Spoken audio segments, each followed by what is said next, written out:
नमस्कार दोस्तों, आज का खुलासा न्यूज में आपका स्वागत है और आइए डालते हैं एक नजर 25 फरवरी की खबरों पर।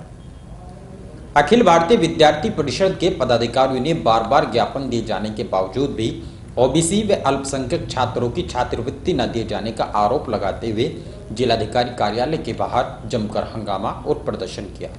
इस दौरान नारेबाजी करने को लेकर एसडीएम सदर व एबीवीपी के नेताओं के बीच तीखी झड़प भी हुई, जिसमें उन्होंने एसडीएम सदर पर वंदे मातरम के नारे से रोके जाने का आरोप लगाया है। सोमवार को अखिल भारतीय विद्यार्थी परिषद के पदाधिकारियों ने ओबीसी व अल्पसंख्यक समुदाय के छात्रों की छात्रवृत्ति की मांग को लेकर प्रदेश के मुख्यमंत्री को संबोधित एक ज्ञापन जिलाधिकारी अखिलेश सिंह को सौंपने के लिए पहुंचे थे, लेकिन जिलाधिकारी के कोर्ट में बैठे जाने के बाद उनको समय नहीं मिल सका, जिसके बाद उन्होंने कुछ समय तक तो डीएम की प्रतीक्षा की, लेकिन उसके बाद उन्होंने प्रशासन पर छात्रों की अनदेखी करने का आरोप लगाते हुए जमकर हंगामा और नारेबाजी शुरू कर दी। नारेबाजी की आवाज़ सुनकर एसडीएम सदर सुरजीत कुमार मौके पर पहुंचे और उन्होंने नारेबाजी कर रहे छात्रों को शांत करने के लिए कहा, लेकिन इस दौरान छात्रों ने वंदे मातरम के नारे लगाने शुरू कर दिए। नारे रोके जाने का आरोप लगाते हुए उन्होंने हंगामा भी शुरू किया, जिसको लेकर उनके एसडीएम सदर के साथ तीखी झड़प भी हुई। हंगामे को बढ़ता देख एसडीएम सदर वहां से चले गए, जिसके बाद उन्होंने डीएम शामली को ज्ञापन सौंपा। ज्ञापन में उन्होंने कहा कि वे सभी शामली के आरकेपीजी कॉलेज के छात्र हैं। सत्र 2018-19 की ओबीसी व अल्पसंख्यक छात्रों की छात्रवृत्ति नहीं मिल पाई है। सभी छात्रों द्वारा कॉलेज में संपूर्ण फीस व सभी दस्तावेजों के साथ फार्म जमा करा दिए गए थे, लेकिन जिला समाज कल्याण विभाग द्वारा त्रुटि दिखाए जाने के कारण छात्रवृत्ति नहीं मिल पा रही है, जिससे छात्रों में रोष बना हुआ है। उन्होंने आरोप लगाया कि पूर्व में भी कई बार ज्ञापन दिया गया, लेकिन कोई कार्रवाई नहीं हो सकी। उन्होंने चेतावनी दी कि यदि उनकी छात्रवृत्ति जल्द नहीं दी जाती तो वे आंदोलन करेंगे।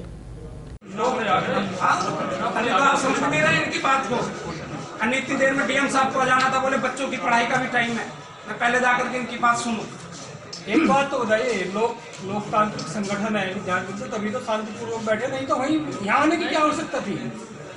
हाँ, ये बात है ना, नहीं तो हम वही अंदर ही तो बैठे जाएंगे। सर गुस्से में बात मत करो आप, थोड़ी कर रहा हूँ मैं। नहीं आप एक प्रशासनिक अधिकारी हैं, गुस्से में बात मत करो आप, आराम से बात करो। 4 लोग पढ़े लिखे आपको पता, गुस्से में बात करेंगे वंदे मातरम पाकिस्तान में थोड़ी है कि वंदे मातरम नहीं करेंगे हम। वंदे मातरम खूब करिए, फिर करिए। हम तो अपना अधिकारी तो मांग रहे हैं, कोई अलग से चीज नहीं। सर जब 20 मिनट तक नहीं आएंगे, 10 मिनट का टाइम देकर के तो ये लोग हल्ला काटेंगे, तो क्या करेंगे? हम लोग पूरे कार्यालय को उठा देंगे, इतना बोलेंगे। हो जाती। अब हम आराम से यहाँ पहले बात कर लेते हैं, नई बात होगी तो फिर वो है हंगामा नहीं है, ये प्रदर्शन है और ये प्रदर्शन स्कॉलरशिप को लेकर हो रहा है। देखिए, शामली जिले में कई हजार छात्रों की विद्यार्थी परिषद कई हजार छात्रों की स्कॉलरशिप नहीं आ पाई और हमने 2 बार डीएम साहब से भी बोला है, लिखित रूप में भी दिया है, लेकिन इसके बावजूद भी कोई कार्रवाई नहीं हुई है। तो आज उसी उद्देश्य को लेकर यहाँ प्रदर्शन किया गया है। अगर आज भी शासन प्रशासन नहीं जागता है तो विद्यार्थी परिषद सड़कों पर उतरकर एक बड़ा आंदोलन करेगी और जब तक विद्यार्थियों को उनका अधिकार नहीं मिल जाता तब तक शांत नहीं बैठेगी। और अभी शामली में क्या है, यहाँ पर स्कॉलरशिप के विषय को लेकर के बड़ा आंदोलन पिछले 25-30 दिनों से लगातार चल रहा है। ये कॉलेज कैंपस के बच्चे विद्यार्थी परिषद के पास आए, हम लोग इनको लेकर के डीएम साहब के पास आए तो डीएम साहब ने कहा कि मैं आपकी मदद करूँगा।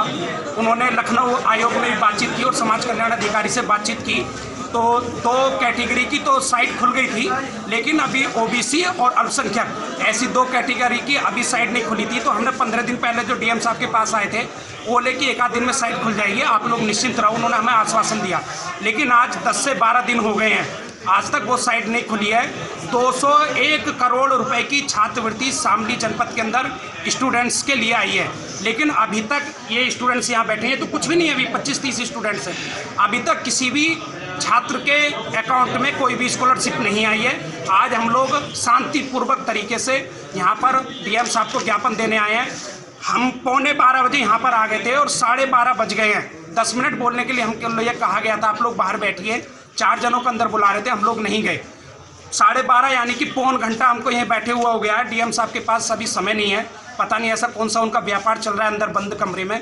एक महोदय थे, हम लोग वंदे मातरम का गान कर रहे थे, तो महोदय बोले कि आप शांत बैठिए, यानी कि वंदे मातरम की आवाज़ को और हमारे छात्रों की आवाज़ को भी वो दबाने का अपना पूरा षड्यंत्र रचने जा रहे थे। और छात्रों का उत्पीड़न विद्यार्थी परिषद किसी भी कीमत पर बर्दाश्त नहीं करेगी। उसके लिए हमको क्या सड़कों पर उतरना पड़े, चाहे एक जन आंदोलन बनाना पड़े, हम इनके लिए अंतिम समय तक इनकी लड़ाई लड़ेंगे और जहाँ तक प्रयास करेंगे 100% इनको हम छात्रवृत्ति उपलब्ध कराने का प्रयास करेंगे।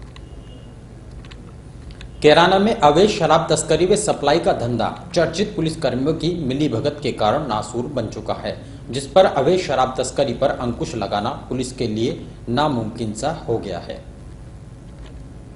कैराना के मोहल्ला आलकला इस समय शराब तस्करी व सप्लाई का मुख्य केंद्र बना हुआ है, जहां से अवैध शराब तस्करी का बड़ा खेल खेला जा रहा है। इस अवैध संबंध में खाकी की संलिप्तता शर्मनाक है।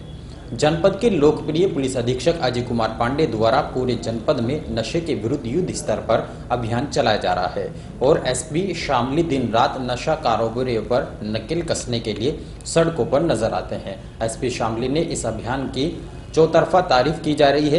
नशा तस्करों की कमर तोड़ने तथा उनकी जड़ें खोखली करने के लिए एसपी शामली खुद सड़कों पर उतरकर इस अभियान को गति देने में लगे हैं। लेकिन कैराना पुलिस जनपद कमांडर के सफल प्रयासों को न सिर्फ बट्टा लगा रही है, बल्कि क्रैक डाउन ऑपरेशन को भी पलीता लगाने में लगी है। उच्चाधिकारी को गुमराह करने के एक्सपर्ट कैराना के चर्चित पुलिसकर्मी बिना किसी खौफ के शराब तस्करों को संरक्षण देते हैं और उनसे सुविधा शुल्क वसूलकर इस धंधे को संचालित कराकर अपने ही विभाग को गद्दारी से शर्मसार कर रहे हैं।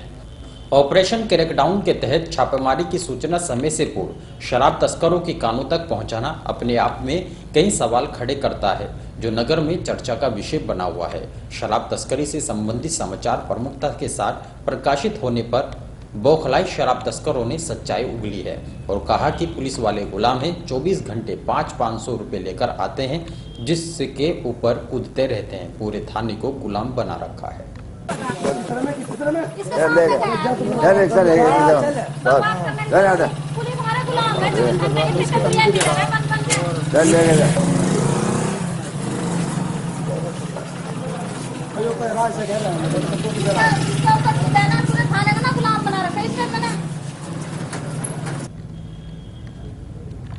शामली के मंदिर हनुमान टीला हनुमान धाम पर जिला अंधता निवारण कार्यक्रम के अंतर्गत बीपीएल कार्ड धारकों के लिए निःशुल्क चश्मा वितरण कैंप का आयोजन किया गया, जिसमें सरकारी अस्पताल के चिकित्सकों द्वारा मरीजों की जांच कर चश्मों का वितरण किया गया।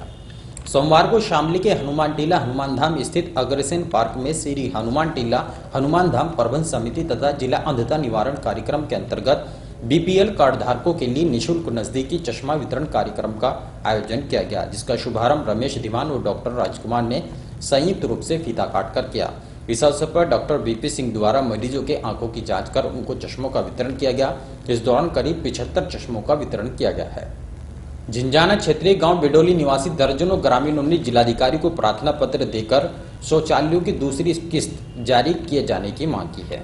सोमवार को झिंझाना क्षेत्रीय गांव बिडोली निवासी दर्जनों ग्रामीणों ने जिलाधिकारी को प्रार्थना पत्र सौंपा, जिसमें उन्होंने कहा कि गांव में सरकारी शौचालयों का निर्माण कराया जा रहा है, जिसमें प्रथम किस्त खातों में भेजी जा चुकी है, जिससे पीड़ितों ने शौचालयों की सीट व घर बना लिया है, लेकिन शौचालयों के गड्ढे कच्चे पड़े हैं, जिससे बच्चों और पशुओं का गिरना के खतरा बना रहता है। शौचालयों की दूसरी किस्त अभी तक नहीं भेजी गई, जिस कारण पूर्ण शौचालयों का निर्माण नहीं हो पाया है। उन्होंने आरोप लगाई ग्राम प्रधान और सचिव से दूसरी किस्त के बारे में जानकारी ली गई तो उन्होंने कोई संतोषजनक जवाब नहीं दिया। उन्होंने डीएम से मामले की जांच कराकर दूसरी किस्त जारी कराए जाने की मांग की है। सोमवार को विभिन्न गांवों की दर्जनों महिलाओं ने जिलाधिकारी को प्रार्थना पत्र देकर शामली की करनाल रोड स्थित Vasundhara finance corporation private limited company संचालकों पर नौकरी दिलाने का झांसा देकर महिलाओं के ग्रुप बनाकर लाखों रुपए की ठगी करने का आरोप लगा है। पीड़ित महिलाओं ने मामले में जांच कराकर कार्रवाई किए जाने की मांग की है। सोमवार को झिंझाना क्षेत्रीय गांव टपराना, शामली कोतवाली क्षेत्रीय गांव खेड़ी करमू, कड़ीपुख्ता क्षेत्रीय गांव मालेंडी तथा आदर्श मंडी क्षेत्रीय गांव कसेर व खुर्द निवासी दर्जनों महिलाओं ने जिलाधिकारी को प्रार्थना पत्र सौंपा, जिसमें उन्होंने कहा कि वे बेरोजगार महिलाएं हैं, जिसके चलते शामली की करनाल रोड स्थित Vasundhara finance corporation private limited के कर्मचारी मैनेजर निखिल चौधरी, शुभम तोरमर, राहुल तोमर, विकास कुमार, दीपक भाटी की बातों पर विश्वास करके पीड़ितों का फाइनेंस कंपनी में नौकरी दिलाए जाने के लिए साक्षात्कार लिया गया था। अपनी फाइनेंस कंपनी में फील्ड कर्मचारी की नौकरी देकर कंपनी का नियुक्ति पत्र भी दिया गया था। उन्होंने बताया कि फाइनेंस संचालकों के पास करीब 14,22,000 रुपये जमा किए गए, जिनकी रसीद भी पीड़ितों के पास है। उन्होंने आरोप लगाया कि गत 21 फरवरी को फाइनेंस कंपनी अपना कार्यालय बंद कर फरार हो गई है, जिसमें सभी कर्मचारियों के मैनेजरों के नंबर भी बंद आ रहे हैं। उन्होंने मामले की जांच कराकर कार्रवाई किए जाने की मांग की है। विद्युत विभाग द्वारा जनपद शामली में करीब 155.44 करोड़ रुपए के कार्य किए गए हैं, जबकि 787.42 करोड़ के नए कार्यों का प्रस्ताव रखा गया है, जिसमें 33/11 केवी का नवीन उपकेंद्रों की क्षमता वृद्धि और नवीन वितरण परिवर्तकों की स्थापना, नवीन परीक्षण उपकेंद्र 400 केवी शामली, 132 केवी कैराना का निर्माण अनुमानित किया गया है। सोमवार को विद्युत विभाग के अधीक्षण अभियंता सुनील कपूर ने अपने कार्यालय पर एक प्रेस वार्ता को संबोधित करते हुए बताया कि सौभाग्य योजना के अंतर्गत दिए जा रहे निःशुल्क कनेक्शन आगामी 31 मार्च तक दिए जाएंगे, जो 1 अप्रैल से सशुल्क हो जाएंगे। उन्होंने सभी इच्छुक व्यक्तियों से इसका लाभ उठाए जाने का आह्वान किया है। उन्होंने कहा कि उत्तर प्रदेश सरकार द्वारा चलाई जा रही सौभाग्य योजना पूरे प्रदेश में पूर्ण कर ली गई है, जिसको लेकर आगामी 26 फरवरी को प्रत्येक गांव मजरे में सौभाग्य उत्सव मनाया जाएगा, जिसमें ग्रामीणों के समक्ष सौभाग्य योजना के अंतर्गत किए गए कार्यों का विवरण जनप्रतिनिधियों के माध्यम से रखा जाएगा। उन्होंने बताया कि जनपद के सभी गांव मजरों में विद्युतीकरण हो गया है। जनपद में करीब 155.44 करोड़ का कार्य संपन्न हुआ है।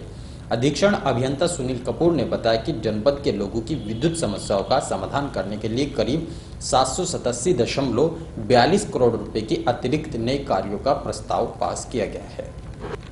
कृमि दिवस के अवसर पर 1 से 19 वर्ष के सभी लड़के और लड़कियों को जनपद के विभिन्न स्कूलों में एल्बेंडाजोल की गोलियां खिलाई गई। सीएमओ डॉक्टर संजय भटनागर ने शामली के सिल्वर बेल्स पब्लिक स्कूल में छात्र छात्राओं को कृमि दिवस के बारे में जानकारी देते हुए एल्बेंडाजोल की गोली खिलाई है।